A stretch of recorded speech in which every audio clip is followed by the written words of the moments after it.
Will a DNA test provide answers to your questions? By Bonnie Dickson. About 15% of Americans have done a DNA test using a mail-in service. Americans are far more likely to do a DNA test than any other country, about 89% of total shares of testing as of 2021. I have a totally unscientific belief it is because most of us are immigrants. I can trace my family back about 100 years, give or take, whereas many countries take pride in knowing something of their family history from generations ago. I recently talked to a man with a last name of T. That seemed like a very specific name. So I asked him, and he was able to say that about 10 generations ago, his great, great, great times many grandfather grew tea and was famous for it. If you were like most Americans, you can say that you had someone in your past about that long ago, period. American geneticist Spencer Wells once said, anybody have a member of the family, or maybe you have tried to construct a family tree, trace back in time? You start in the present with relationships you're certain about. You and your siblings, you have a parent in common. You and your cousins share a grandparent in common. You gradually trace further and further back into the past, adding these ever more distant relationships. But eventually, no matter how good you are at digging up the church records and all that stuff, you hit what the genealogists call a brick wall, a point beyond which you don't know anything else about your ancestors. And you enter this dark and mysterious realm we call history that we may have to feel our way through with whispered guidance. The kind of DNA test that would be super useful isn't possible because scientists, for the most part, don't have genetic material from people 400 years ago or 1,000 years ago. They have you and maybe a cousin or two, maybe a grandparent, like Wells said. But I did a test anyway because I wanted to know, maybe even need to know, where do I come from? There were other reasons I wanted to know.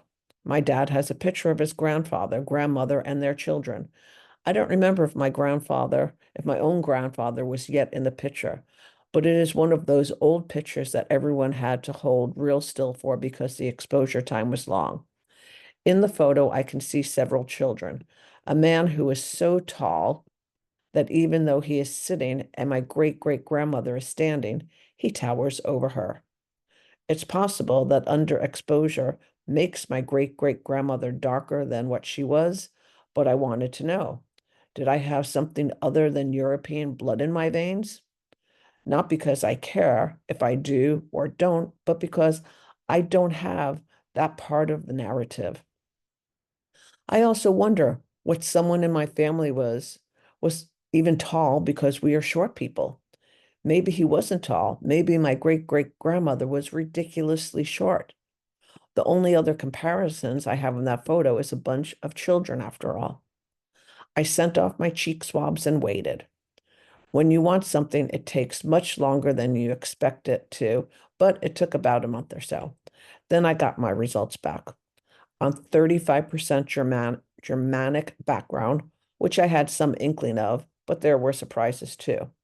My great grandfather came over from Scotland, so the German and English weren't so surprising. But who were the Hungarian, Polish, Italian, Spanish, Russians, and what all else? So, was that all I learned? Nope.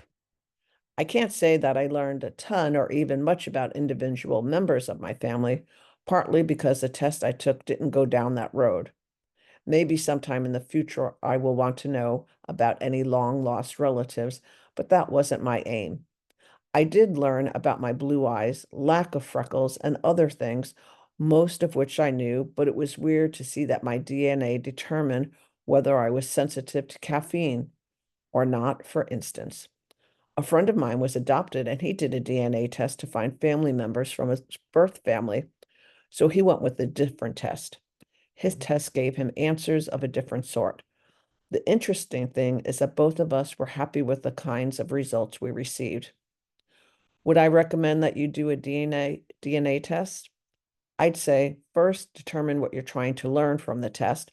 Frankly, because if the vast majority of people who do a DNA test are Americans, you're going to find some big holes. My test was able to go back to about 1700 with a confirmed or mostly confirmed relative. They don't report anything less than 80% likely. But it's best to keep in mind that results are dependent upon small sample size, and so far sample size is pretty darn small. What can you learn from a DNA test? You may be able to trace your family ancestry back further than traditional genealogy records. You may find out where you and your family come from and when your family arrived at specific locations. You may find out information about you specifically, like my blue eyes and lack of freckles, and a preference for tea over coffee. You can learn something about your health, what you have a genetic tendency towards and what you don't. You may discover relatives. My test listed two famous people. Since one was from about 1400 AD, I can't hit them up for a loan, though. How do you choose? The best companies are 100% privately owned rather than being owned in part or in whole by pharmaceutical and or insurance companies. Read reviews and make sure that you aren't buying into a marketing strategy rather than geneticist research. You want a company with professional scientists. Find one that gives you more than a percentage of what ethnic group you are. You want to be able to relate your results with something about where you came from and when they got there. Here's a video found at YouTube that compares 10 DNA testing companies that goes in depth on price, what's covered, and some nice explanation about what the tests do and how they perform the tests.